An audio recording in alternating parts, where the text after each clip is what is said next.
देखो ट्रांसफार्मर आज हम लोग पढ़ाएंगे, ठीक है। Transformer electrical and electronics engineering का एक यूनिट है ट्रांसफार्मर, ठीक है। जैसे आप लोग तो सेकंड सेमेस्टर का सिलेबस पढ़ा रहे हैं, तो इलेक्ट्रिकल, मैकेनिकल और सीएस वाले बच्चे, ठीक है। आज आप लोग का जो सेकंड सेमेस्टर का एक बुक है इलेक्ट्रिकल एंड इलेक्ट्रॉनिक्स इंजीनियरिंग, इसका एक यूनिट है ट्रांसफार्मर। इस ट्रांसफार्मर का आज चीर हरण करना है, ठीक है। देखते हैं ब्लास्ट कैसे होगा ये ट्रांसफार्मर। आज इसका पूरा खानदान को कट के रख देना है, ठीक है, कोई शक नहीं है इसमें।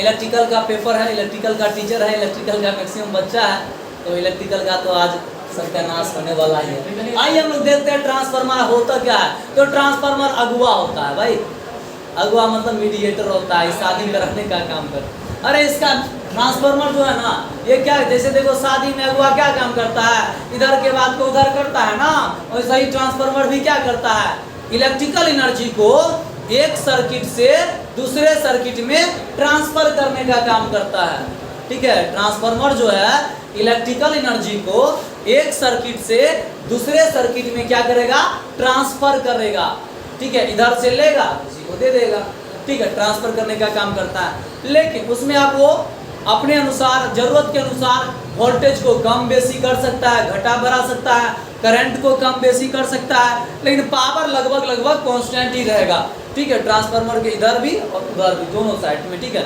एक साइड को बोलते हैं प्राइमरी साइड, एक को बोलते हैं सेकेंडरी। देखेंगे अभी हम लोग क्या होता है। तो पावर कांस्टेंट होता है लगभग, और सेम फ्रीक्वेंसी पे, फ्रीक्वेंसी में कोई चेंजिंग नहीं करता है, फ्रीक्वेंसी सेम होता है, ठीक है। तो आप सीधा याद रखिएगा, कह सकते हैं जो ट्रांसफार्मर क्या है, एक इलेक्ट्रिकल डिवाइस है। क्या करता है, इलेक्ट्रिकल एनर्जी को ट्रांसफर करता है, कहां से कहां तक, एक सर्किट से दूसरे सर्किट में, किस पे, तो सेम फ्रीक्वेंसी पे। उस डिवाइस को क्या कहेंगे, ट्रांसफार्मर कहेंगे। कोई दिक्कत, ठीक है। The electrical device which convert electrical energy from one circuit to another circuit at same frequency is called transformer। Simple definition है मेरे ख्याल से, लिखिए ट्रांसफार्मर का डेफिनेशन। द इलेक्ट्रिकल डिवाइस लिखिए अभिषेक बच्चन।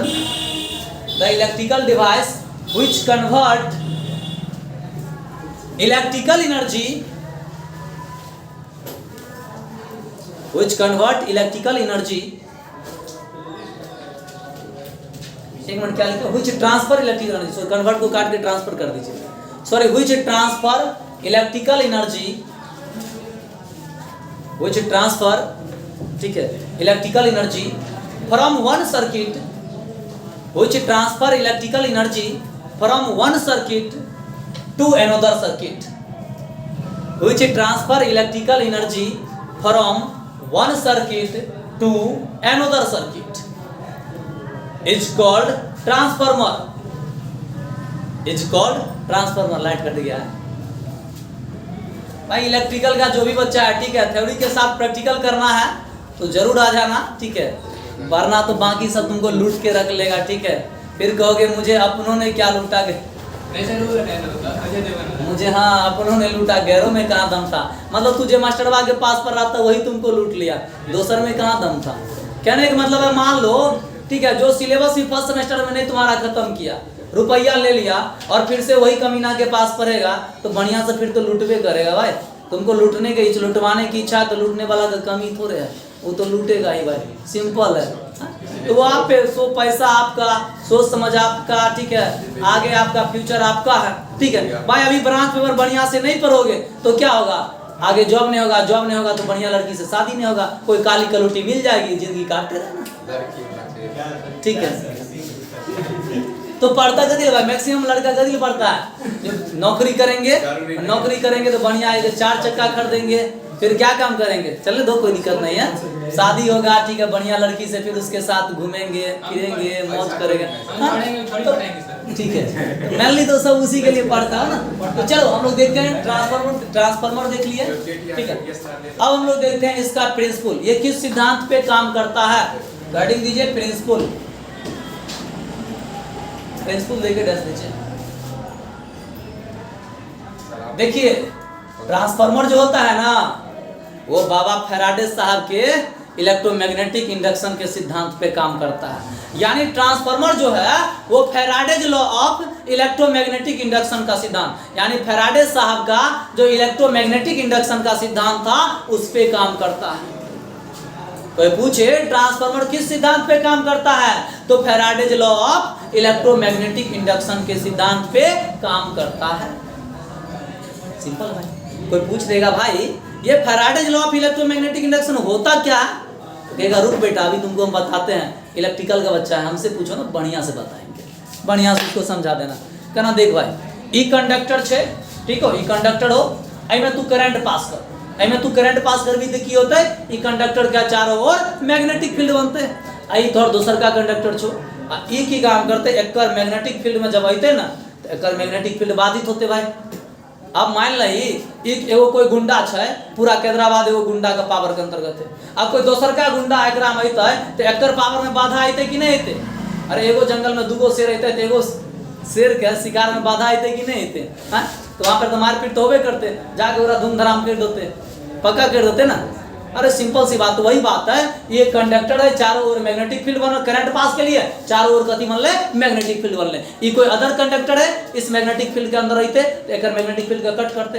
अब फैराडे साहब कहलखिन यदि एकर मैग्नेटिक फील्ड का कोई कंडक्टर कट करतो तो ओई कंडक्टर में भी एगो ईएमएफ इंड्यूस हो जेतो, और यदि वो कंडक्टर के सर्किट कंप्लीट होतो तो ओकरा से भी एगो करंट पास करते। यही सिद्धांत था Faraday's law of electromagnetic induction. समझे क्या होता है, कोई कंडक्टर है इससे करंट पास करेंगे, इसके चारों ओर क्या होगा मैग्नेटिक फील्ड बनेगा। कोई दूसरा कंडक्टर यदि इसके मैग्नेटिक फील्ड को कट करेगा तो उसमें भी एक ईएमएफ इंड्यूस्ड हो जाएगा, ठीक है। और यदि उसका सर्किट कंप्लीट होगा, यदि वो क्लोज सर्किट में होगा तो उससे होकर एक करंट पास करेगा। यही था Faraday's law of electromagnetic induction.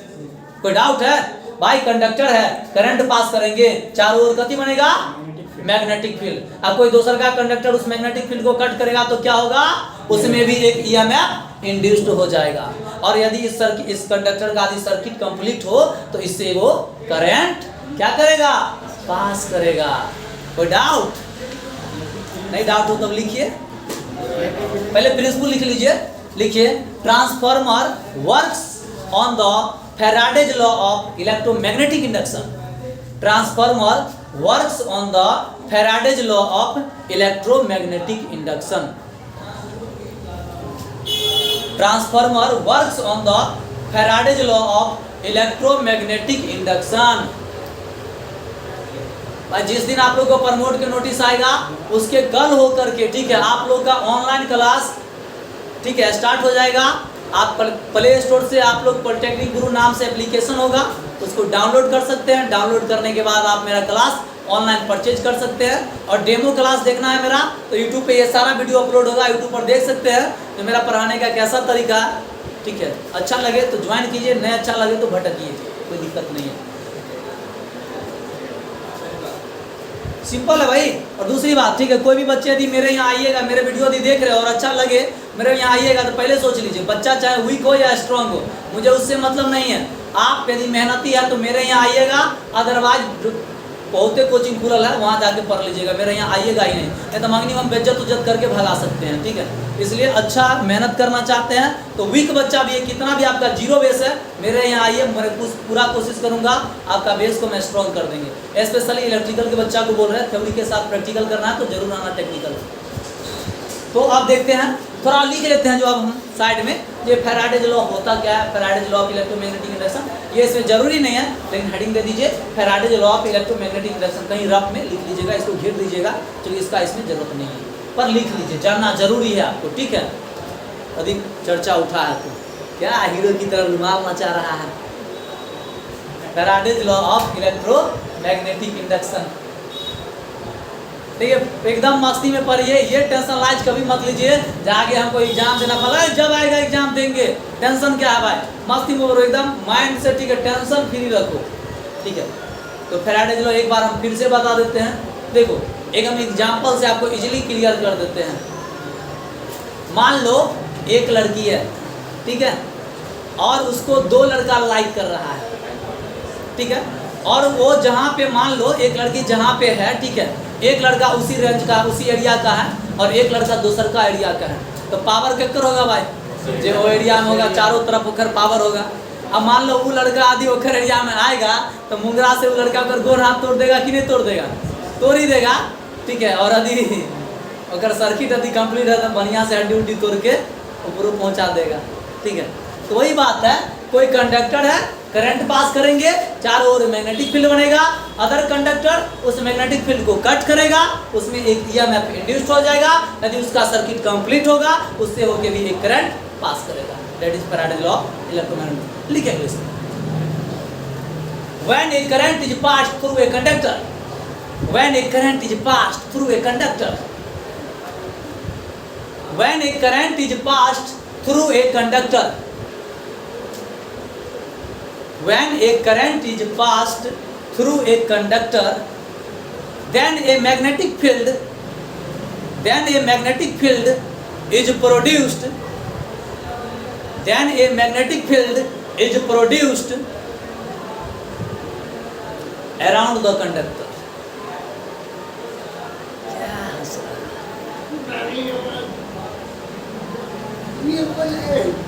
Around the conductor.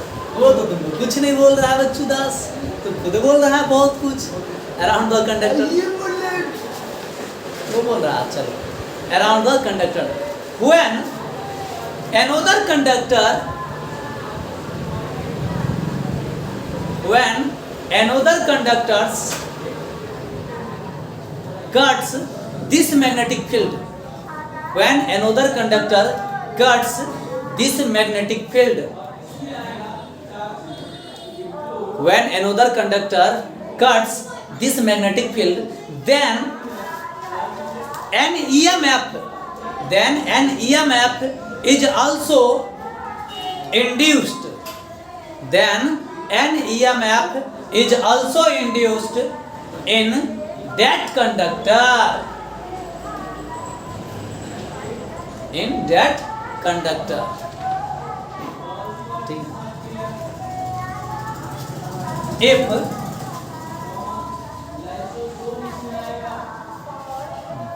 circuit is closed of that conductor, if circuit is closed of that conductor, then a current is also follows, then a current is also follows, then a current is also flows through that conductor, through that conductor। उसी को हमने English में लिखा है जो मैंने बोला था। अब ईएमएफ क्या होता है तो आप कल के वीडियो देख सकते हैं, प्लेलिस्ट में चले जाइएगा, वहां से आपको मिल जाएगा, ठीक है। अप्लाइड फिजिक्स 2 पे आइएगा, वहां पे आपको ईएमएफ, पोटेंशियल डिफरेंस, ये सारा कल के वीडियो में आपने अपलोड कर दिए थे, ठीक है। क्या नहीं अपलोड किया तो फिर अपलोड हो जाएगा, आप देख सकते हैं वहां पे जाके, ठीक है। क्या हुआ? हाँ, यूट्यूब चैनल का नाम नहीं बोलते हैं, पॉलिटेक्निक गुरु है। अच्छा लगेगा तो सब्सक्राइब कीजिएगा और लाइक कीजिएगा, नहीं अच्छा लगे तो कुछ नहीं कीजिएगा, आराम से वहाँ से भाग जाइएगा, ठीक है। सिंपल सी बात है भाई, जबरदस्ती थोड़े लाइक करवाना। अरे बढ़िया लगे तो करना, समझ में आए तो करना, नहीं समझ में लगे जाओ भागो, ठीक है।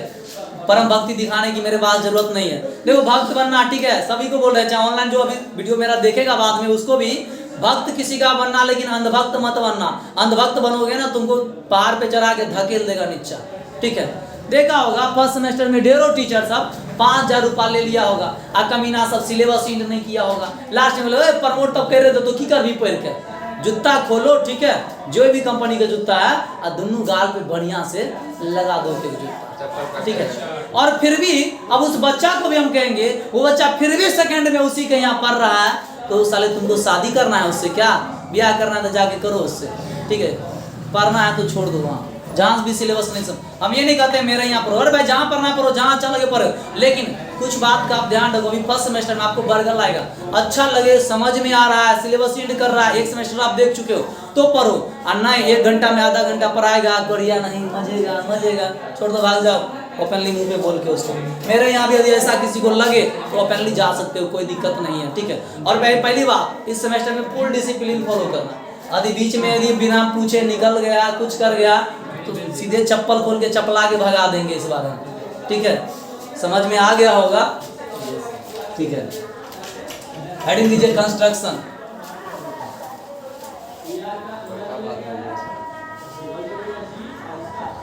गलत थोड़े बोल रहे भाई, अच्छा बोल रहे ना। इसको एडिट नहीं करिएगा क्या?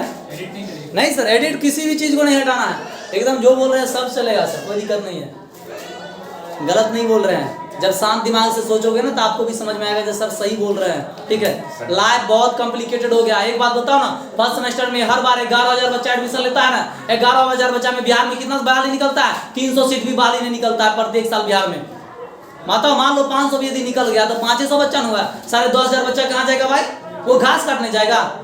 यदि नॉलेज नहीं है तो कुछ भी नहीं। प्राइवेट कंपनी आज किसको लेता है? नॉलेज वाला को लेता है, क्योंकि वो भी अब धीरे धीरे कम स्टाफ से काम करवाना चाहता है सब। तो इसलिए आप मेहनत कीजिए, मेहनत नहीं कीजिएगा कुछ भी नहीं होगा। अभी मेरा बात बुरा लगेगा सर, मेहनत करने पढ़ने के लिए बोलते हैं, बेटा पढ़ना तुम्हारा काम है तो पढ़ोगे, नहीं तो क्या खाली नूनू बाबू करेगा? तो खाली सोना बाबू करेगा तो आगे चल के वो सोना बाबू का ब्याह तो किसी नौकरी वाला के साथ हो जाएगा। अब तुम आराम से क्या करोगे? बैठ के आंसू बहाना। हाँ, क्या करना हो? ये पत्ता उठाएगा, उसके साथ ये पत्ता उठाएगा सीधा सीधा, और क्या करेगा भाई? नहीं, उसके साथ आपको भी ठीक है, अच्छा लाइफ चाहिए, जॉब कीजिए, पढ़िए, मेहनत कीजिए, जॉब कीजिए। जॉब नहीं करना, अच्छा बिजनेस कीजिए, कोई दिक्कत नहीं है। मैं नहीं कहता हूँ जॉब कीजिए, लेकिन कुछ अच्छा लाइफ में जरूर कीजिए। देखिए, और एक बात है, आप कोई कहोगे सर बिजनेस से करना है तो पढ़ेंगे क्या? कभी पढ़ेंगे? अरे बेटा, बिजनेस भी सक्सेस उसी का होता है जिसके पास नॉलेज होता है, और इसलिए पढ़ लो। हम भी पॉलिटेक्निक करके जॉब नहीं करना है मुझे भी, मैं भी बिजनेस कर रहा हूँ, करूँगा नहीं, कर रहा हूँ, मेरे पास दिमाग आया, ठीक है। पॉलिटेक्निक करने के बाद बहुत चीज़ समझ में आता है। अभी आप बच्चे हो, सारा चीज़ नहीं समझ में आएगा। देखिए सर, कंस्ट्रक्शन क्या होता है? कंस्ट्रक्शन में ट्रांसफार्मर में मेनली 2 प्रकार के बनते हैं। थोड़ा फिगर देखिए, नॉर्मल फिगर हम बताते हैं पहले।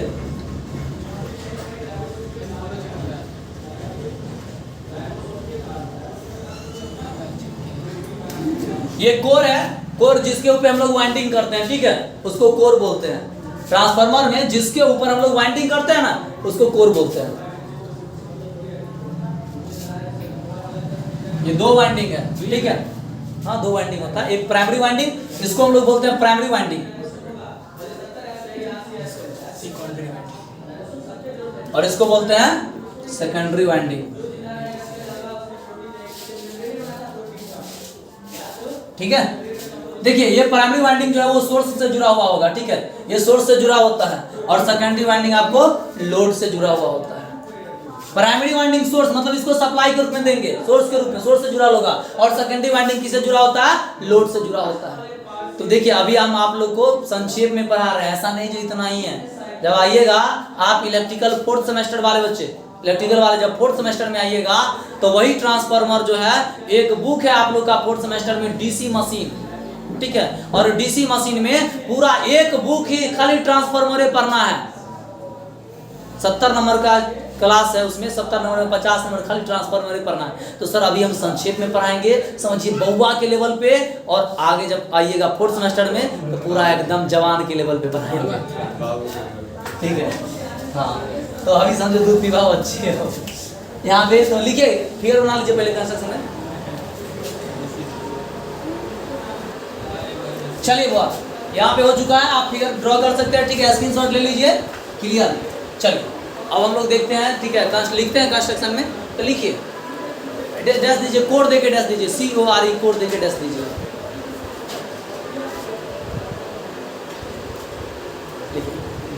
देखिए, कोर में क्या बताए थे? यह ट्रांसफार्मर का वह पार्ट होता है जहां पे हम लोग क्या करते हैं? वाइंडिंग करते हैं। लिखिए, the part of the transformer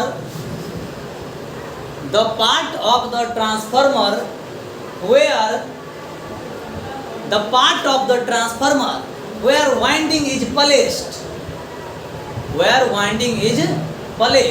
is called core.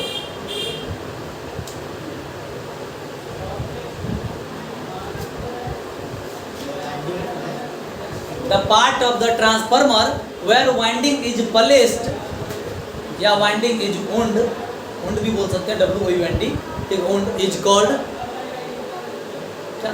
core, is called core। देखिए, कोर जो होता है ना, समझिए थोड़ा, फिर लिखिएगा, लेमिनेटेड कंस्ट्रक्शन होता है। लेमिनेटेड कंस्ट्रक्शन मतलब समझते हो? लेमिनेटेड कंस्ट्रक्शन जैसे मान लो सर, ये बुक है मान लीजिए, ठीक है, ये अभी इतना मोटा है, लेकिन ये एक सॉलिड तो नहीं है ना, एक ही सॉलिड तो नहीं है, इसमें क्या है, बहुत सा पन्ना आपस में जोड़ जोड़ के बनाया गया है। तो इसी तरह से जो कोर होता है ना, वो इतना मोटा रहता नहीं है, पूरा एक इतना मोटा होता है, पूरा एकदम सॉलिड मोटा नहीं होता, ठीक है। इसमें क्या होता है, जैसे पेज है ना, यहाँ पे पेज के तरह ही वहाँ पे पतला पतला स्टैंपिंग होता है, और उन पतला पतला स्टैंपिंग को जोड़ के आपस में तब कोर बनाया जाता है। एक कोर की मोटाई 0.3 mm से लेके 0.6 mm तक होता है, ठीक है। कोर जो होता है ना सर, पूरा सॉलिड नहीं होता है, बल्कि स्टैंपिंग होता है, ठीक है। लेमिनेटेड कंस्ट्रक्शन होता है। अरे भाई लिखाएंगे तो सुनो तो। लेमिनेटेड कंस्ट्रक्शन का मतलब ये होता है जो पतला पतला पत्थर को जोड़ के उसके बाद एक मोटा कोर तैयार करना, ठीक है। अब कोई बोलेगा भैया एक पूरा सॉलिड नहीं ले लेते, जो झूठे का पतला पतला पत्थर लेंगे फिर उसको एक साथ जोड़ेंगे, क्या जरूरत है। बोलेगा बेटा रुको अभी हम बताते हैं, ठीक है। तो दूसरा ब्रांच में इलेक्ट्रिकल है ना, बढ़िया से समझाते हैं। तो कहेगा देखो भाई होता क्या है एक्चुअल में, जो यदि मान लीजिए एक सॉलिड ले लेगा तो उनके बीच में एयर गैप नहीं होगा, लेकिन पतला पतला यदि स्टैंपिंग लिए हैं तो उनके बीच में क्या होगा, एयर गैप होगा। और एयर गैप हो रहेगा तो ठीक है, उससे एयर सर्कुलेट करेगा सर। एयर सर्कुलेट करेगा तो एकदम ठंडा करके रखेगा, नहीं तो एकदम गर्म होके ब्लास्ट कर जाएगा, क्या सर समझे। इसीलिए दूसरी बात, मेन जो लेमिनेटेड कंस्ट्रक्शन चाहे कहीं पे भी पढ़िएगा, लेमिनेटेड कंस्ट्रक्शन का मेन उद्देश्य होता है ईडी करंट लॉस और हिस्टेरेसिस लॉस को कम करना। अब कहिएगा सर ईडी करंट लॉस और हिस्टेरेसिस लॉस क्या होता है। सर जो भी पॉइंट आएगा हम एक एक पॉइंट को क्लियर करते जाएंगे, ठीक है। क्योंकि हमको कोई चीज़ देख के पढ़ाना वराना नहीं है सर, पूरा माइंड में बैठल है कति पढ़ाना 1 to 6 सेमेस्टर इलेक्ट्रिकल। तो देखिएगा यहाँ पे क्या है, ईडी करंट लॉस पहले कौन लॉस समझिएगा, हिस्टेरेसिस की ईडी। चलो भाई ईडी हम लोग ईडी को सामान भेज देते हैं एगो, ठीक है। ईडी करंट लॉस क्या होता है, देखो ट्रांसफार्मर में हम लोग तो करंट किसको देते हैं, प्राइमरी वाइंडिंग को करंट सप्लाई करते हैं। तो मैग्नेटिक फील्ड कहाँ बनेगा, प्राइमरी वाइंडिंग के चारों ओर बनेगा। तो इस मैग्नेटिक फील्ड जब बनेगा चारों ओर तो सेकेंडरी वाइंडिंग इसके मैग्नेटिक फील्ड को कट करेगा। लेकिन साथ में यहाँ पे कोर जो बैठल है ये चुप रहने वाला है, ये कहेगा अरे भाई ये मैग्नेटिक रहो तो ये मैग्नेटिक फील्ड का कट कर तू कथी ले बैठल छी, तो कट कर दही। तो ये कोर जो होगा ना वो एक मैग्नेटिक फील्ड को कट करता है। तो फैराडे साहब बोला भाई हम तो सर्वदाता है, मेरे लिए तो सब भाई बराबर है, हिंदू मुस्लिम सब बराबर है। मतलब सेकेंडरी वाइंडिंग कट किया तो एक रो में ईएमएफ इंड्यूस कर दे, कोर कट किया है मैग्नेटिक फील्ड, कोरों में ईएमएफ इंड्यूस कर दे। और कोर भी तो एकदम पूरे जुड़ल रहता है, सर्किट तो कंप्लीट रहता है कोर का। तो कोर में भी एक करंट फ्लो करता है, लेकिन एकरा कोर में जो करंट फ्लो करता है उस करंट का कोई काम नहीं होता है, वो यूजलेस करंट होता है, उस करंट का कोई काम नहीं होता है। तो उसके कारण से अब कोर में फालतू का करंट भाई फ्लो करेगा तो लॉस होगा कि नहीं होगा भाई। अब वो लॉस के कथी नाम दिया, ईडी करंट लॉस। बात समझ ले, अरे ठेठ भाषा में ई समझ, ठीक है। कि देख भैया ये प्राइमरी वाइंडिंग रहो, एकरा में तू करंट दलही, चारों ओर मैग्नेटिक फील्ड बन लो, कोई दिक्कत। प्राइमरी वाइंडिंग हो, करंट पास कर ले, मैग्नेटिक फील्ड चारों तरफ बन रहा है, ठीक है। अच्छा ये कोर जो होते हैं ना ये एक मैग्नेटिक फील्ड का कट करे छे, तो कोर में भी ईएमएफ इंड्यूस्ड हो जाते हैं। आ कोर का सर्किट तो कंप्लीटे रहे छे, तो करंट तो पास करबे करते, आ उ करंट के कोई यूज नहीं है। तो उस यूजलेस करंट के कारण की होते, लॉस तो होबे न करते कोर में। तो वो लॉस के कथी नाम दिलिए, ईडी करंट लॉस। ये सब अभी हम लिखेबो ने आगे।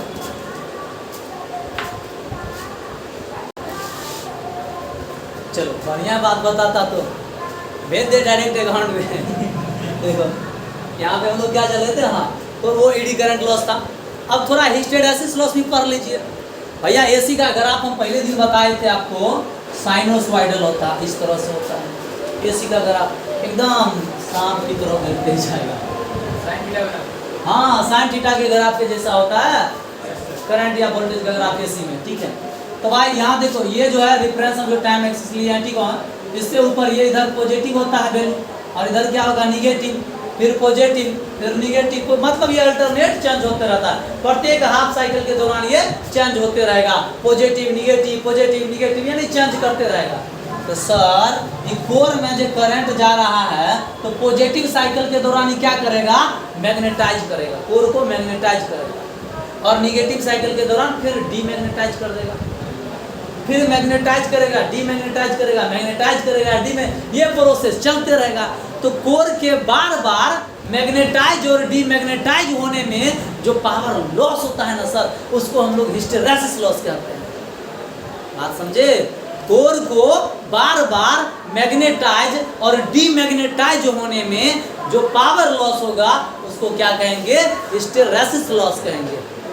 आई होप क्लियर है लॉस दोनों। यदि आगे हमको पढ़ाना है भाई, सारा लॉस हम पढ़ाएंगे आगे, टेंशन मत लीजिए, सभी लॉस के बारे में पढ़ना है और हम पढ़ाएंगे भी, ठीक है, डोंट वरी, ये सब लॉस पढ़ने को मिलेगा। बट अभी हम जहाँ पे हैं वहाँ पे आते हैं। तो कोर में लिखिए कोर इज, लिखिएगा core has laminated construction, core has laminated construction to reduce,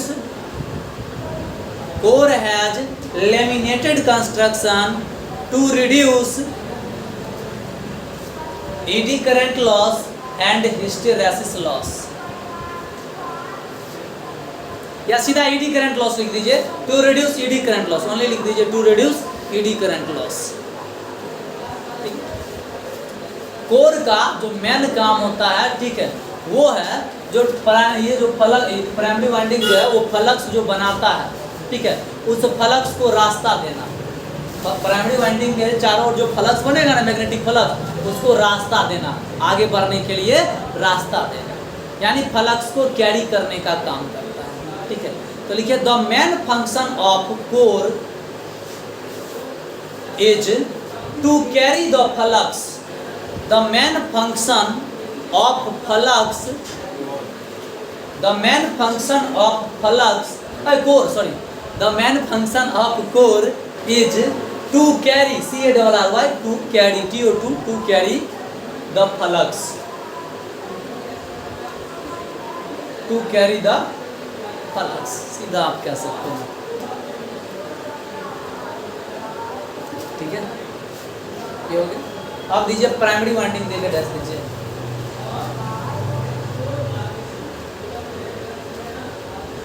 primary winding,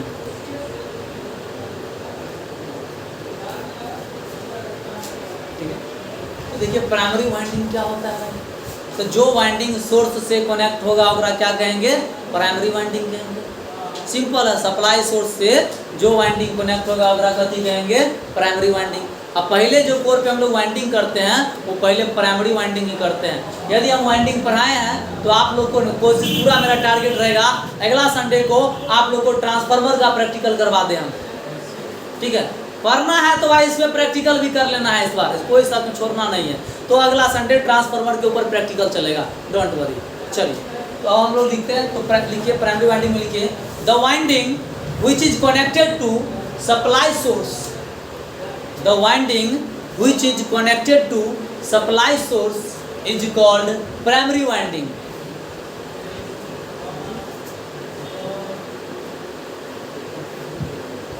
The winding which is connected to supply source is called primary winding.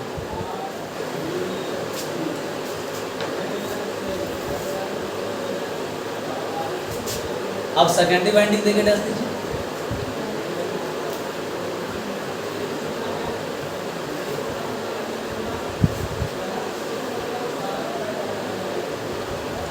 देखो भाई सबसे पहली बात है क्लास आप लोग रेगुलर रहो, सिंपल सी बात है, पहले बोल देते हैं, चाहे टैलेंटेड बच्चा हो या वीक बच्चा हो, यदि आप क्लास रेगुलर नहीं रहोगे तो फिर समझ में नहीं आएगा, फिर आप कहोगे मास्टरवा को पढ़ाने नहीं आता है। सिंपल सी बात है। एक बच्चा है इसके लॉज का, हिमांशु के लॉज का, ठीक है, वो बोल रहा था ये तो जितेंद्र सर को पढ़ाने ही नहीं आता है, उनको तो टीचर का एक भी लक्षण ही नहीं, पढ़ाने आता ही नहीं है, उनका वो पढ़ाते कोई समझ में नहीं करता, ना हिमांशु सौरवाल कोई नहीं समझता है उनके यहाँ, पता नहीं सब कैसे पढ़ता है, लगता है हाँ कैसे नहीं समझते, मतलब नाम मत बोलो, ठीक है, लाइव है, ठीक है। चलो तो ऐसा बच्चा सब मिलता है, ठीक है, जो कमीना खुद तो आएगा नहीं, ठीक है, कट तो कुछ भी नहीं करेंगे सर, गलत नहीं है तो कट नहीं करेंगे हम, सिंपल सी बात है, कट नहीं करेंगे, जहाँ भी बोल रहे हैं जब तक सही है कट नहीं करेंगे। ठीक है। देखो भाई सिंपल सी बात है, खुद तो कमीना तू डेली आएगा नहीं, और डेली नहीं आएगा तो तेरा बाबूजी तोरा समझा दो कि 7 दिन में 1 दिन तो ये भी था पढ़े को रेगुलर आ समझ भी नहीं, रेगुलर भी नहीं समझ भी, चाहे तू जाके ठीक है बाबा फेराडे साहब ऊपर चल गए लतीन अभी फेराडे साहब से ही जाके डायरेक्टेड ट्रांसफार्मर पर भी तैयो नहीं समझ भी, ठीक हो कहते बेटा डेली हमारा लगे है, ठीक है तो अपन समझ भी, तो डेली अंतरिक्ष में जाइएगा, स्वर्ग में 3 बैठल नरक में तो नहीं जा सकते, इतने बढ़िया काम करे वाला इंसान सब। सोचो एक बात जान लो, यदि इलेक्ट्रिकल में यदि बाबा फेराडे साहब नहीं होते ना तो इलेक्ट्रिकल इतने डेवलप नहीं करता, इतने पढ़ना ही नहीं पड़ता, मैक्सिमम खोज उन्हीं का है, ठीक है। समझो तो इलेक्ट्रिकल का बाबूजी वही है, ठीक है। सेकेंडरी वाइंडिंग लिख लिए, देखिए जो वाइंडिंग लोड से कनेक्ट होगा उसको सेकेंडरी वाइंडिंग कहेंगे। The winding which is connected to load is called secondary. Start है, चलिए तो सेकेंडरी वाइंडिंग लिख लिए, the winding which is connected to load is called secondary winding. ध्यान रखना दिक्कत जाएगा ना। The winding which is connected to load is called secondary winding. Storage कम है क्या? आधा घंटा नहीं मेरे वाला में तो लगा, उसमें भी लगता है क्लास लगातार क्लास ली आज भी, सेटिंग में होगा इसके। ठीक है। The winding which is connected to load is called secondary winding. Construction में मेनली सर आपको इतना ही पढ़ना है। अब दीजिए वर्किंग, पहले समझ लेते हैं फिर लिखेंगे क्या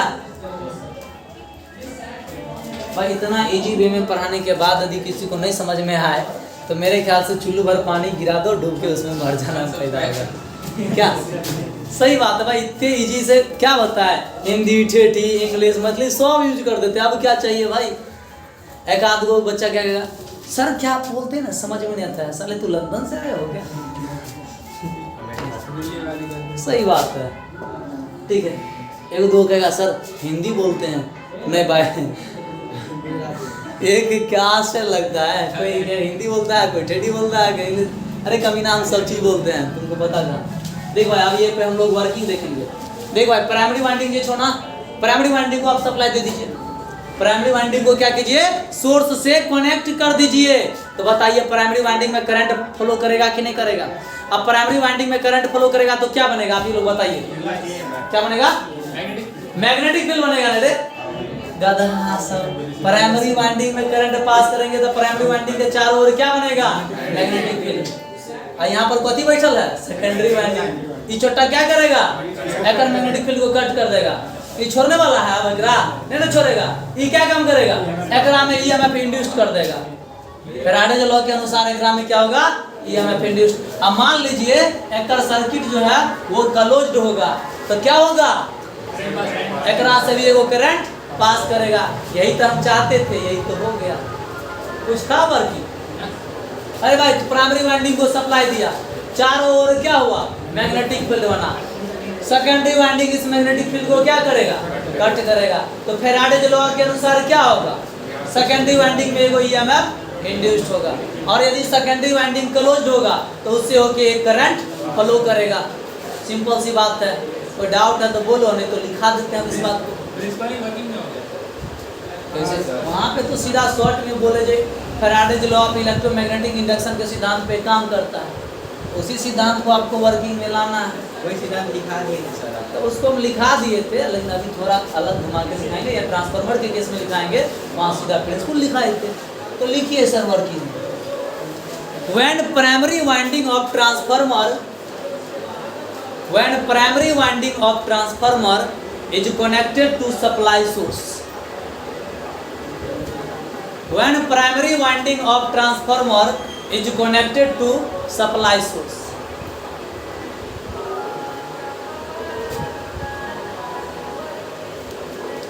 देखो भाई ऑनलाइन जो भी मेरे वीडियो देख रहे हैं और जो भी मेरे यहाँ क्लास करने के इच्छुक है, यदि आप सुन के लिख सकते हैं तो मेरे यहाँ आइएगा पढ़ने, नहीं तो नहीं आइएगा।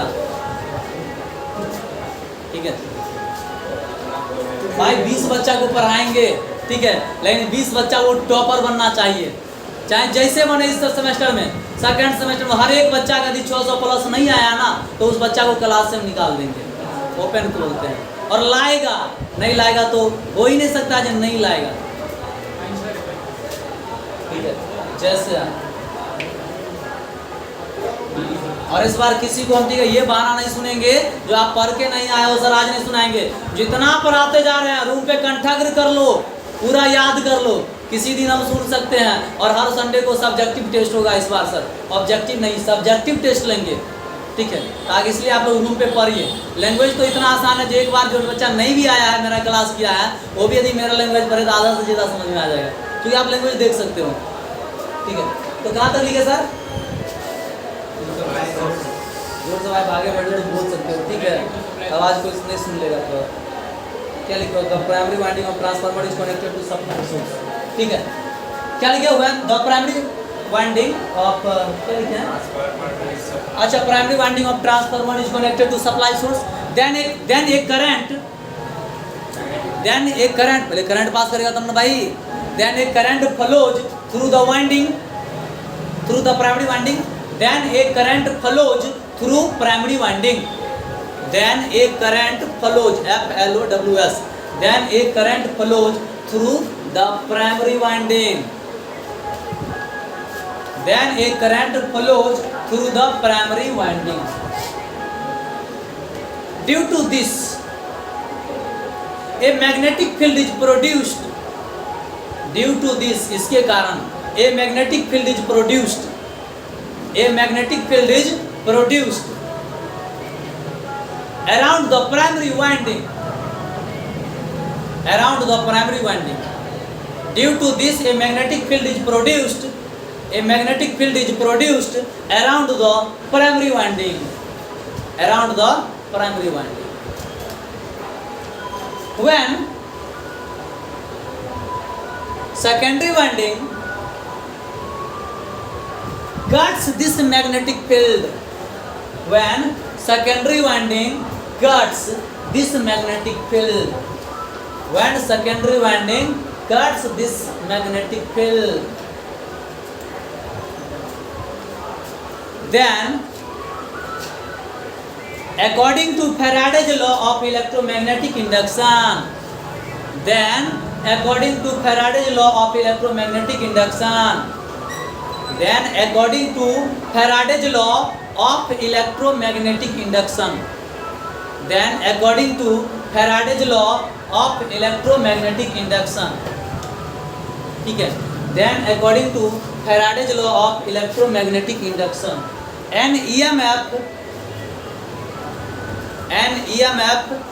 is also produced, sorry, an EMF is also induced, then an EMF is also induced and क्या कहते हैं, an EMF is also induced in the secondary winding, an EMF is also induced in the secondary winding, an EMF is also induced in the secondary winding. If circuit of secondary winding is closed, if circuit of secondary winding is closed, if circuit of secondary winding is closed, then a current flows through the secondary winding, then a current flows through the secondary winding. रे तुम बार बोलना, चुपचाप रहेगा तुम, अभी से एक शब्द भी तुम नहीं बोलेगा। चलिए हम लोग देखते हैं, ठीक है। ट्रांसफार्मर का वर्किंग तो हम लोग देख चुके हैं। वर्किंग के बाद हम लोग आते हैं, ठीक है, एडवांटेज। हेडिंग दीजिए एडवांटेज, क्या फायदा है इसका। देखिए ट्रांसफार्मर में कोई भी मूविंग पार्ट नहीं होता है, चलने नाचने उचने वाला पार्ट देखा ट्रांसफार्मर में ना, कोई मूविंग पार्ट नहीं होता है, जिसके कारण से और देखो जो आदमी एक जगह बैठल रहता है, जो मान लो कभी साइकिल नहीं चलाएगा वो एक्सीडेंट करेगा, नहीं करेगा। जो साइकिल चलेबे नहीं करेगा तो साइकिल से एक्सीडेंट नहीं करेगा, बैठ ले रहे तो करेगा वर्क तब ना। मान लीजिए जो आदि मूवेबल कोई पार्ट है ही नहीं, तो इसलिए इसका मेंटेनेंस भी क्या होता है, कम होता है, यानी कम मेंटेनेंस का जरूरत पड़ता है। तो लिखिएगा पहला एडवांटेज है कि जल्दी जल्दी उठता है। वो लोड ज्यादा देता है इसलिए होता है। हाँ लेकिन इट्स रिक्वायर्ड, पहला पॉइंट सर लिखिएगा, इट रिक्वायर्ड, पहला point it required less maintenance, it required less maintenance due to, it required less maintenance due to absence of movable parts, due to absence of movable parts, due to absence of movable parts। Nitish पैर आ रहे हैं हमारे, शादी यार किया है क्या? पैर आ तो उसी में रंगता है, नहीं तो पैर तो ऐसे कोई नहीं रंगता है। मगर वो शादी किया है क्या? पैर कौन टांग देगा? ऐसा तो हो ही नहीं सकता है। बच्चा ठीक है, सेकंड पॉइंट लिखिएगा। देखिए इसका एफिशिएंसी ना बहुत जगह होता है, 90 से 98% होता है। Its efficiency is very high. देखिए second point, its efficiency is very high,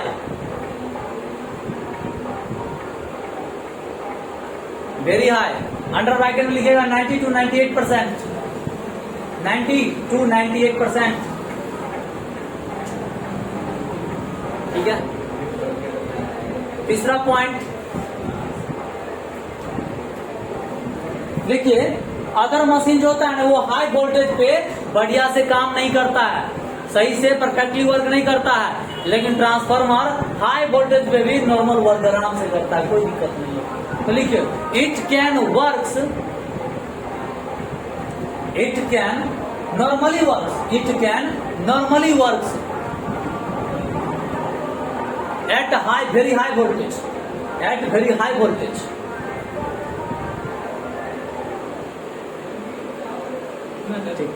हाँ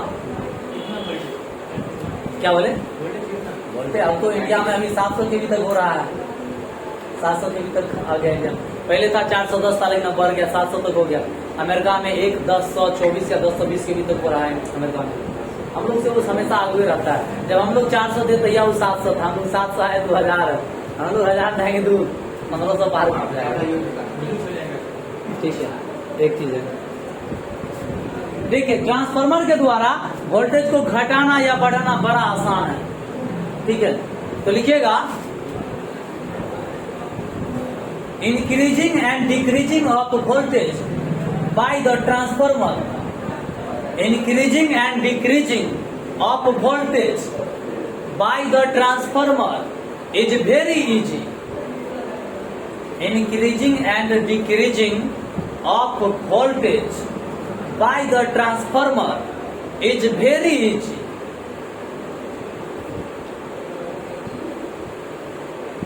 देखिए ट्रांसफार्मर के कारण ही आज हम लोग इलेक्ट्रिसिटी को लॉन्ग डिस्टेंस तक ट्रांसमिट कर पाते हैं। यदि ट्रांसफार्मर नहीं होता तो इलेक्ट्रिसिटी को लॉन्ग डिस्टेंस तक ट्रांसमिट नहीं करते। क्योंकि यदि ट्रांसफार्मर नहीं होता तो पावर स्टेशन पे क्या होता है, पावर हाउस पे इलेक्ट्रिसिटी जो है वो जनरली 11 kV पे जनरेट होता है, और 11 kV वोल्टेज को यदि हम लोग उतना दूर से यदि यहाँ भेजते, मुजफ्फरपुर से दरभंगा भेजते, तो पता चलता रास्ते में आधा से ज्यादा वोल्टेज लॉस हो गया, यहाँ आते आते 2000-3000 वोल्टेज मिला। ठीक है, तो भारी प्रॉब्लम था, लॉस बहुत ज्यादा था। तो ट्रांसफार्मर क्या करता है, तो उस 11 kV को काफी हाई वोल्टेज पे ट्रांसमिट स्टेप अप कर देता है 132 kVAR पे, और उसके बाद उसको वेरी हाई वोल्टेज पे ट्रांसमिट किया जाता है, और हाई वोल्टेज पे ट्रांसमिट होने के कारण से लॉस कम होता है। क्या 1000 1 kV मतलब 1000 के मतलब 1000, सीधा समझिए। ठीक है, आप वोल्ट, ठीक है, तो आप आगे लिखिए। ठीक है, electricity is transmitted,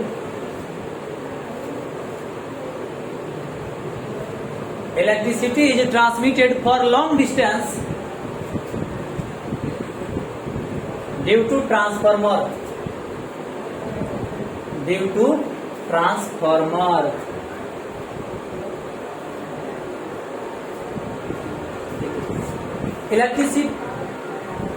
transmission line में जब ट्रांसमिशन लाइन का पहले समझो हुआ, ट्रांसमिशन लाइन में मतलब इलेक्ट्रिसिटी जो ट्रांसमिट करते हैं तार के द्वारा एक जगह से दूसरे जगह जो भेजते हैं, उसमें जो लॉस होता है ना, उस लॉस को ट्रांसफार्मर के द्वारा मैनेज किया जा सकता है। ठीक है, तो लिखिएगा the voltage drop in transmission line, the voltage drop in transmission line can be minimised, the voltage drop in transmission line can be minimised by the transformer, by the transformer. Voltage drop in the transmission line can be minimized by the transformer. ये सब था advantage. Note में एक point लिखिएगा, N और T की note करके। Transformer जो होता है ना, वो सिर्फ एसी सप्लाई पे वर्क करता है, तो लिखिएगा transformer works on only AC supply, transformer works on, transformer works on only AC supply. अब एसी और डीसी में क्या अंतर है, यूट्यूब पे जाके वीडियो देख सकते हैं, करा दिए थे हम क्या, यूट्यूब पे जाके देख सकते हैं, हम अपलोड कर दिए हैं वीडियो इस सब का। ऑफलाइन आना है तो ऑफलाइन आइए, यहाँ तो भी चलेगा ही। ठीक है, और स्पेशली इलेक्ट्रिकल का जो भी बच्चे कहीं भी पढ़ रहे हैं, ब्रांच पेपर तक पढ़ना है तो यहाँ चले ही आइए। तो ये कोनो मास्टर आपका ब्रांच पेपर पढ़ाता नहीं है यहाँ पे 1.5 साल से। ठीक है, अरे झूठ बोलता है तो उससे पूछेगा सर कितना बजे अभी 5th सेमेस्टर का ब्रांच पेपर होना चाहिए, पूछेगा सर 5th सेमेस्टर इलेक्ट्रिकल कितना बजे पढ़ाते हैं, पूछ के देख लीजिएगा, कोई टाइम पे जाके देख लीजिएगा पढ़ाते हैं कि झूठो हो गया दे रहे हैं, पता चलेगा खाली फोकट। चलिए सर एक और बात दिमाग में आ रहा है, एगो दो खचलुच्ची बच्चा होता है, वो क्या कहेगा, सर एसी पे चलता है, हम डीसी सप्लाई देंगे तो क्या होगा, हम बैटरी जोड़ देंगे ट्रांसफार्मर में तो क्या होगा। मान लो एसी सप्लाई नहीं देके हम डीसी सप्लाई देंगे तो क्या होगा। बच्चा जरूर खचलुच्ची होता है, लेकिन क्वेश्चन कभी कभी जानदार होता है। जैसे क्वेश्चन बहुत वजनदार क्वेश्चन है, होगा 10-20 किलो का। ठीक है, तो भाई ट्रांसफार्मर डीसी सप्लाई यदि देंगे ट्रांसफार्मर को सप्लाई के रूप में डीसी, तो क्या होगा। देखो भाई सिंपल है, डीसी में ना इंडक्टेंस या कैपेसिटेंस नहीं होता है। तो वाइंडिंग में क्या होगा, जो वाइंडिंग में इंडक्टेंस और इंडक्टिव रिएक्टेंस के अभाव में, वाइंडिंग में इंडक्टेंस जो ट्रांसफार्मर का वाइंडिंग जो होगा ना, उसमें वाइंडिंग इंडक्टेंस और इंडक्टिव रिएक्टेंस के अभाव में उसका जो इम्पीडेंस होगा, वाइंडिंग का जो प्रतिरोध होगा, इम्पीडेंस जो होगा वो बहुत कम हो जाएगा। और इम्पीडेंस यानी प्रतिरोध यानी कम हो जाएगा तो करंट क्या होगा, ज्यादा पास करेगा। आपको पता है ना, रेजिस्टेंस कम होगा तो करंट क्या होगा, ज्यादा होगा। और करंट यदि ज्यादा पास करेगा तो भैया वाइंडिंग जलेगा ना, वाइंडिंग जल जाएगा ना। अरे भाई करंट ज्यादा पास होगा तो कल न पढ़ाए थे, heating effect of electricity, heat ज्यादा उत्पन्न होगा, और हीट ज्यादा उत्पन्न होगा तो जलेगा कि नहीं जलेगा, जल जाएगा भाई। मान लो आपको पकड़ के आग जहाँ पे बहुत जल रहा है वहाँ पे बांध के छोड़ दे, आप देर पक के दे आप भी जल जाइएगा। ठीक है, टेम्परेचर ज्यादा हो जाता है कभी कभी। ठीक है, तो धूप में निकलना तो चाहता है नहीं, इतना ही। तो लिखिएगा, क्वेश्चन लिखिएगा, what will be, what will be, what will be, क्या होगा if transformer is connected to DC supply, if transformer is connected to DC supply. ये सब बात आपका मास्टरवा समझ होगा ना, जो पढ़ाता होगा। ठीक है, और पूरा नहीं पता होगा। What will be if transformer is connected to DC supply, यदि ट्रांसफार्मर को डीसी सप्लाई से कनेक्ट कर दे तो क्या होगा। तो भाई वाइंडिंग में इंडक्टेंस और इंडक्टिव रिएक्टेंस के अभाव के कारण उसका इंपीडेंस कम हो जाएगा, वेरी लो हो जाएगा उसका रेजिस्टेंस, और करंट ज्यादा पास करेगा, जिसके कारण से वाइंडिंग जल जाएगा। तो लिखिए, due to absence of, due to absence of inductance and inductive reactance, due to absence of inductance and inductive reactance of winding, due to absence of inductance and inductive reactance। हम समझ रहे हैं, आप लोग सोच रहे होंगे सर इंडक्टेंस और इंडक्टिव रिएक्टेंस क्या होता है, हम भी सोच रहे हैं जिसको खत्म करें उसके बाद उसी को हम भी बताएं। हम समझ रहे हैं ना, ठीक है। Due to absence of inductance and inductive reactance of winding, due to absence of inductance and inductive reactance of winding, ठीक है। The resistance will be very low, the resistance will be very low, so a large current will flow through the winding, so a large current will flow through the winding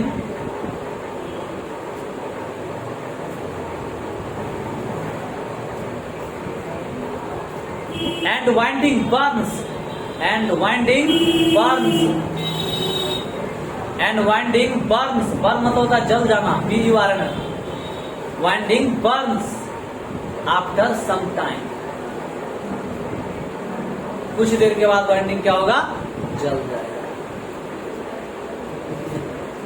चलिए sir, आप लोग के मन की बात को हम थोड़ा ऐसे ही सब चीज हम आगे पढ़ाएंगे, लेकिन हल्का बता देते हैं क्योंकि आपके मन में बिजली की तरह घूम रहा होगा। सर इंडक्टेंस, इंडक्टिव रिएक्टेंस, बहुत बात बोल दिए। देखिए भाई, नॉर्मल अभी ये तार है, कैमरा पे तो दिख भी नहीं रहा होगा, ये तार है आपका, ठीक है। इसी तार को हम लोग लपेट देते हैं। जब इसी तार को आप लपेट दीजिएगा तो ये कॉइल बन जाता है। सीधा तार है पहले नॉर्मली, जब इसी को आप लपेट देते हैं, ठीक है, वाइंडिंग कर देते हैं, तो यही तार क्या कहलाता है, कॉइल कहलाता है। अभी नॉर्मली जो है इसमें सिर्फ रेजिस्टेंस है। ऐसे आगे जब फिर फोर्थ सेमेस्टर में आओगे तो पढ़ाएंगे, इसमें इंडक्टेंस और कैपेसिटेंस भी होता है, ठीक है। लेकिन शॉर्ट लाइन, छोटा लाइन है तो छोटा तार है तो सिर्फ रेजिस्टेंस वही माना जाएगा, ठीक है। ओनली कंसीडर करेंगे इसमें रेजिस्टेंस है, लेकिन जब इसको कॉइल के रूप में घुमा देते हैं तो इसमें इंडक्टेंस आ जाता है। अब क्या होता है इंडक्टेंस, ये सब कुछ दिन के बाद इसी सेमेस्टर में हम पढ़ा देंगे। इंडक्टेंस, कैपेसिटेंस सब पढ़ा देंगे, टेंशन मत लीजिए। सर इसका मतलब इन्वर्टर में भी ट्रांसफर नहीं होगा क्या? इन्वर्टर में ट्रांसफर काहे नहीं होगा, ट्रांसफर काहे नहीं होगा, क्या? अच्छा एक बात बताइए, इन्वर्टर क्या काम करता है? डीसी को एसी को डीसी में कन्वर्ट करता है। अच्छा, डीसी को वो एसी में कन्वर्ट करता है। एक बात बताइए, तो डीसी तो आपको 12 वोल्ट रहता है, लगभग 12 या 24 जो भी वोल्ट है, उसको आप एसी में कन्वर्ट करोगे तो एसी में तो हमने वोल्टेज प्राप्त होगा। लेकिन आपको चाहिए कितना, 230 वोल्ट चाहिए। घरेलू यूज के लिए 230 वोल्ट आपको चाहिए ना भाई, तो 230 वोल्ट कैसे बनेगा? तो उसके लिए एस्टेप ट्रांसफार्मर लगा रहता है। क्या नहीं, तो उसमें डीसी सप्लाई थोड़े देंगे भाई, पहले हम डीसी को एसी में कन्वर्ट कर लेते हैं और तब ट्रांसफार्मर को सप्लाई देते हैं। सर डायरेक्ट देंगे तो जलिए जाएगा ना। और वो कॉइल है तो कॉइल में इंडक्टेंस है, और उसका जो अपोज करने का जो गुण है, जितना वो अपोज करेगा वो उसका रिएक्टेंस कहलाता है, इंडक्टिव रिएक्टेंस कहलाता है। उसको कॉइल का जो इंडक्टिव रिएक्टेंस होता है उसको एक्सेल से डिनोट करते हैं। एक्सेल बराबर फॉर्मूला होता है ओमेगा एल, ओमेगा बराबर फॉर्मूला होता है 2 पाई एफ, हो जाता है 2 पाई एफ। पढ़ेंगे ये सब आगे इसी सेमेस्टर में पढ़ेंगे, टेंशन मत लीजिए। यही एसी वाला, एसी का बुक में ही, इसी इलेक्ट्रिकल वाला बुक में ही आप लोग को पढ़ना है, और ये सारा चीज हम पढ़ाएंगे, इसमें कोई शक नहीं है, ठीक है, और बहुत बढ़िया से पढ़ाएंगे। तो सर ये तो हो गया, अब एक हेडिंग दीजिए, EMF equation of transformer. EMF equation of transformer.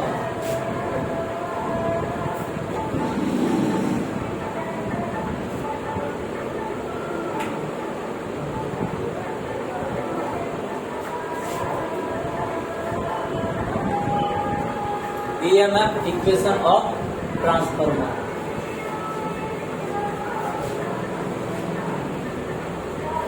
देखिए ट्रांसफार्मर में 2 वाइंडिंग था, प्राइमरी वाइंडिंग और सेकेंडरी वाइंडिंग था। दोनों वाइंडिंग में जो EMF इंड्यूस्ड होगा वो कितना इंड्यूस्ड होगा? ईएमएफ इंड्यूस्ड होगा, कितना ईएमएफ इंड्यूस्ड होगा, उसी वैल्यू को हम लोग क्या करेंगे, निकालेंगे। क्या आएगा देखते हैं क्या इक्वेशन आता है। देखिए ट्रांसफार्मर के प्रत्येक कॉइल में क्या करें, पहले समझा दे तब लिखाएं या समझाते हुए लिखाएं, दोनों काम पहले समझा दें। तो देखिए समझ चलिए, ट्रांसफार्मर के वाइंडिंग में जो ईएमएफ इंड्यूस्ड होगा, ठीक है, वो ईएमएफ जो होता है ना, वो मेनली 3 बात पे डिपेंड करता है। ट्रांसफार्मर के वाइंडिंग में इंड्यूस्ड होने वाला जो ईएमएफ होता है, एवरेज ईएमएफ, पहले हम एवरेज ईएमएफ की बात करते हैं, बाद में हम लोग आरएमएस उसका वैल्यू निकाल लेंगे। तो एवरेज ईएमएफ जो होता है वो 3 बात पे डिपेंड करता है। क्या क्या 3 बात जो है इसमें, एक है आपका एफ, एफ मतलब समझते हो फ्रीक्वेंसी, एफ मतलब फ्रीक्वेंसी,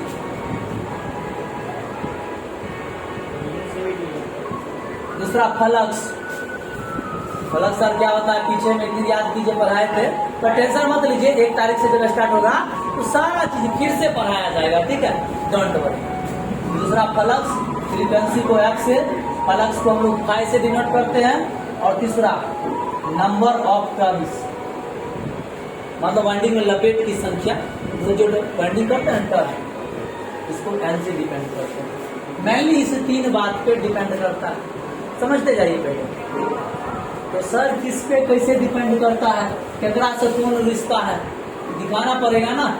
क्या मान लो एक आदमी का सभी इंसान के साथ तो एक ही रिश्ता नहीं होगा ना, किसी के साथ बाप का रिश्ता होगा, किसी के साथ बेटा का, किसी के साथ पोता, नाती, नतनी, पति, पत्नी, अगरम बगरम, साली, बहन, फ्रेंड, दिस दैट, बहुत रिश्ता होता है। तो किस भाई ठीक है, गर्लफ्रेंड वाला भी रिश्ता होगा, ठीक है, इसका तो पहले उसी पे चला जाता है जिसी का रिश्ता रखना है कि नहीं। नहीं है तो जाओ बना लो, यूनिवर्सिटी जाओ घूमने के लिए, मिलेगी वहाँ एक से बढ़ के। हाँ बोले मैं तुम लोग को नहीं बोलता WIT जाने के लिए, WIT जाया करो, women's institute of technology, BTech college होता है लड़की का, हाँ उसमें सिर्फ लड़की पढ़ती है, और मैंने मतलब कहती घर तो पढ़ता है क्या। आइए तो इस पे हम लोग देखते हैं कैसे डिपेंड करता है। तो एवरेज ईएमएफ, ये एबीजी लिखे, एबीजी मतलब एवरेज, एवरेज ईएमएफ जो होता है ना, एक कहता है सप्लाई फ्रीक्वेंसी का भी प्रोपोर्शनल होगा, फिर कहता है फ्लक्स का भी प्रोपोर्शनल होगा, भी समझो सिर्फ। तीसरा कहता है टर्न्स की संख्या का भी प्रोपोर्शनल होगा, मतलब जितने ज्यादा फ्रीक्वेंसी होगा उतने ज्यादा ईएमएफ इंड्यूस होगा, जितने ज्यादा फ्लक्स होगा उतने ज्यादा ईएमएफ इंड्यूस होगा, और जितने ज्यादा टर्न की संख्या होगा उतने ज्यादा ईएमएफ इंड्यूस होगा, समझे। तो ये 3 बात हो क्या हुआ, 3 बात पे डिपेंड है। तीनों को यदि हम मिला दे तो क्या बनेगा,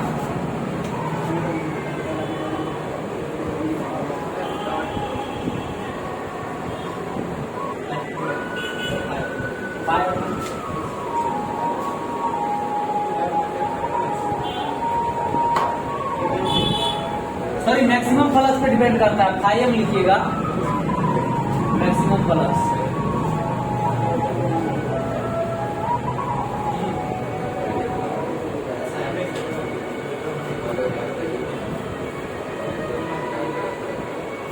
कोई दिक्कत है।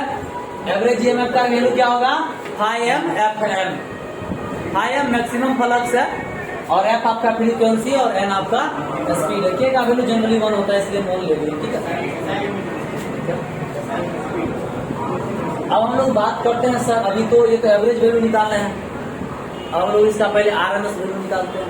देखो फॉर्मूला होता है, क्या फॉर्मूला होता है देखिए, आरएमएस वैल्यू बराबर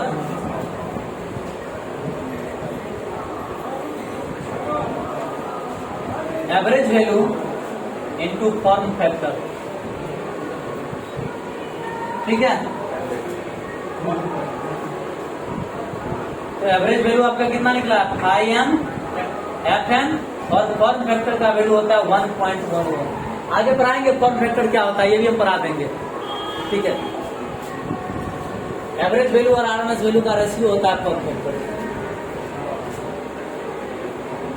आगे हम दिखाएंगे सब क्या होता है, ठीक है, जो भी आएगा। यहाँ पे देखिए, हाँ, तो आपका आरएमएस वैल्यू क्या आ गया, इतना आ गया। एक और बात देखिए, फ्लक्स जो होता है ना, फ्लक्स आपका वो एक साइकिल के दौरान, पूरा एक कंप्लीट साइकिल के दौरान 4 बार जीरो और मैक्सिमम वैल्यू के बीच में लाई करता है। 4 बार चेंज होता है फ्लक्स जो है, 4 बार जीरो और मैक्सिमम वैल्यू के बीच में चेंज करता है एक साइकिल के दौरान, ठीक है। इसलिए टोटल आरएमएस वैल्यू जो हो जाएगा वो हो जाएगा आपका 4 से इसमें गुना करना होगा, तो क्या हो जाएगा 4.44 ठीक है। यही आपका हो गया स्टैंडर्ड इक्वेशन। कोई डाउट? देखिए, तो नहीं डाउट है, देखिए क्या सर, कौन सी बोल रहे हैं सर, जोर से बोलो ना भाई। फ्रीक्वेंसी को, हाँ भाई, हम यहाँ ऐप का नहीं बोलेंगे, हम इलेक्ट्रिकल वाले भैया आया अभी, सुनो। तो हम लोग क्या लिखिए, the EMF induced in the winding, EMF induced in the winding is mainly depend on 3 factors. EMF induced in the winding is mainly depend on 3 factors.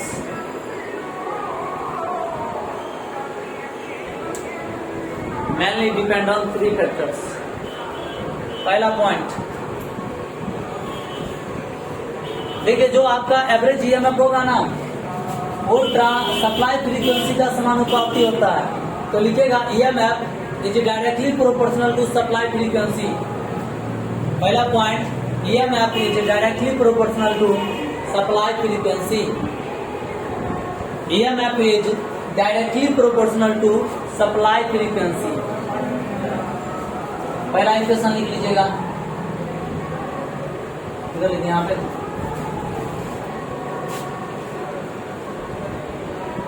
पहला इक्वेशन सिर्फ लिखिएगा अभी, यहाँ पे E average directly proportional F. Second point लिखिएगा, EMF is directly proportional to maximum flux. EMF is directly proportional to maximum flux produced in the core. Produced in the core या transformer core. Produced in the core.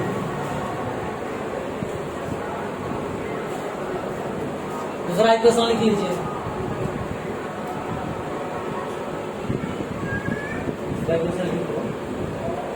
नाम कहाँ देते हैं, नाम देते जाओ। तीसरा पॉइंट लिखिएगा, EMF is directly proportional to IM है, EMF is directly proportional to, तीसरा point, EMF is directly proportional to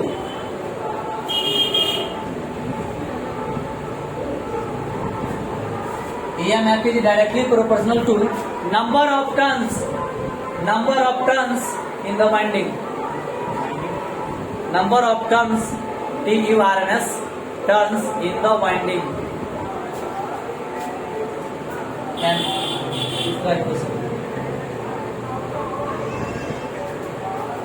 अब लिखिएगा, from equation number 1, 2 and 3 we get, from equation number 1, 2 and 3 we get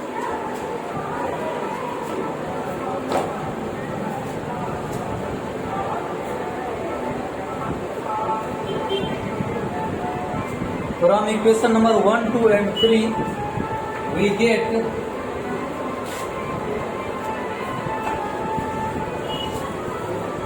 line लिख लो,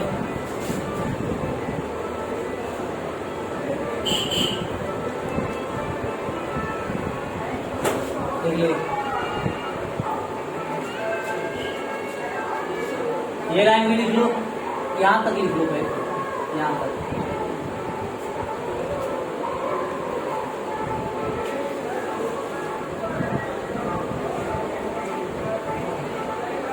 यहाँ तक लिख लो, यहाँ तक लिख लेना।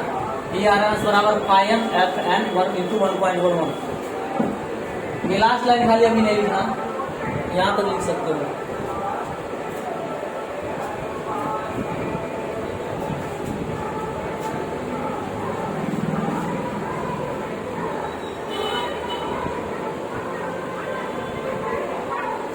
ये लाइन तक हो गया, इस लाइन तक लिखकर रुक जाइएगा, नीचे वाला भी नहीं लिखेगा।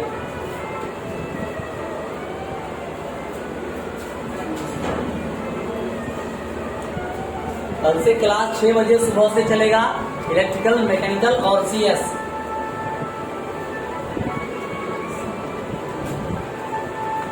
सेकेंड सेमेस्टर हो गया सर, यहां तक,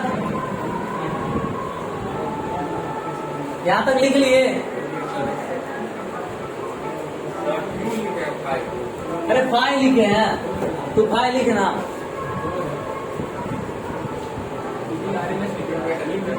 भाई तू लिख ले ना भाई,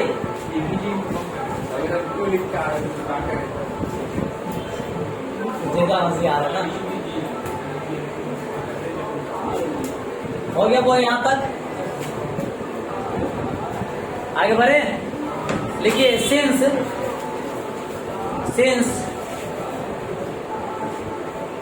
flux changes 4 times, flux changes 4 times between 0 and maximum value, between 0 and maximum value during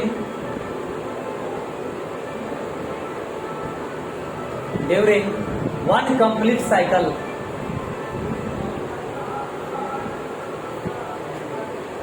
So अब नीचे वाला लाइन लिख लीजिए।